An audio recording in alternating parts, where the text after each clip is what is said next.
Hello friends, welcome to Sarika cool videos. ఎలా ఉన్నారండి? అందరూ బాగున్నారా?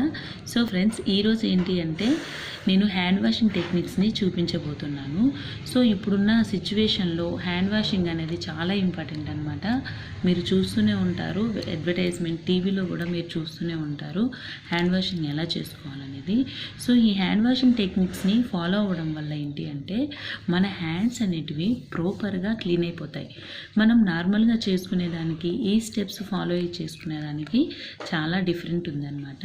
సో ఇది ఎక్కువగా మెడికల్ సిబ్బంది చేసుకుంటారు. ఇప్పుడు నేను ఆ స్టెప్స్ని మీకు చూపించబోతాను. సో ఫ్రెండ్స్, మనం లిక్విడ్ కానీ హ్యాండ్ వాషింగ్ లిక్విడ్ కానీ శానిటైజర్ కానీ తీసుకోవాలి. సో మనం హ్యాండ్ వాషింగ్ లిక్విడ్ కానీ శానిటైజర్ కానీ తీసుకున్నప్పుడు ఫస్ట్ మనం కొంచెం ఇలా వేసుకోవాలి. వేసుకున్న తర్వాత మెయిన్గా వచ్చేసి ఈ రెండు హ్యాండ్స్ని ఈ పామ్స్ని మనం ఫస్ట్ ఇలాగా రుద్దుకోవాలి. తర్వాత ఈ చేయి తీసేసి ఇట్లా దీనిపైన వెళ్ళి ఇలా రుద్దుకుంటూనే ఇట్లా లోపలికి వెళ్ళాలన్నమాట. ఇంటర్లాకింగ్ ఆఫ్ ది ఫింగర్స్ అని చెప్పేసి అంటారు.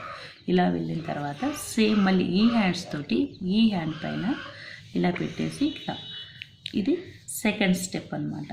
ఫస్ట్ వచ్చేసి ఈ స్టెప్, సెకండ్ వచ్చేసి ఈ స్టెప్. ఇలా రుద్దిన తర్వాత ఇలా మన ఫింగర్స్ని ఇలా అనుకొని రుద్దాలి. అంటే ఈ లోపల ఉన్నటువంటి జమ్స్ ఏమన్నా ఉన్నా, ఈ సైడ్లో ఉన్న జమ్స్ ఏమన్నా ఉన్నా కూడా క్లియర్ అయిపోతుంది.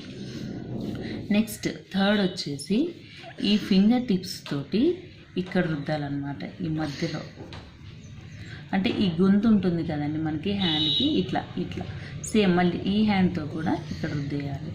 తర్వాత వచ్చేసి ఇక్కడ ఈ చెయ్యి ఈ ఫింగర్ టిప్స్ ఇలా పెట్టి ఇట్లా, నెక్స్ట్ ఇలా.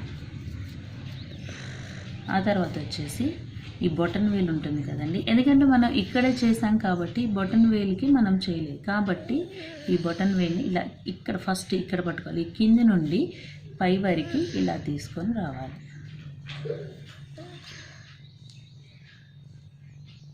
ఇలా నెక్స్ట్ వచ్చేసి ఇంకా లాస్ట్ స్టెప్ వచ్చేసి ఏంటంటే ఈ సైడ్స్ ఉంటాయి కదండి, ఈ సైడ్స్ని లాస్ట్లో ఇలా ఇలా అనేస్తే మన చేతులు అనేవి ప్రాపర్గా క్లీన్ అయిపోతాయి అన్నమాట.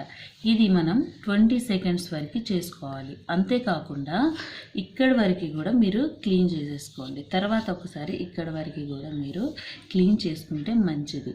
యాక్చువల్గా ఇక్కడ వరకు ఎవరు చేసుకుంటారంటే సర్జన్స్ చేసుకుంటారండి. సర్జరీకి ముందు ఇక్కడ నుండి వాళ్ళు క్లీన్ చేసుకుంటారనమాట. సో మనకి ఇప్పుడున్న సిచ్యువేషన్లో మీరు కూడా ఖచ్చితంగా మోచేతి నుండి కింది వరకు క్లీన్ చేసుకోండి.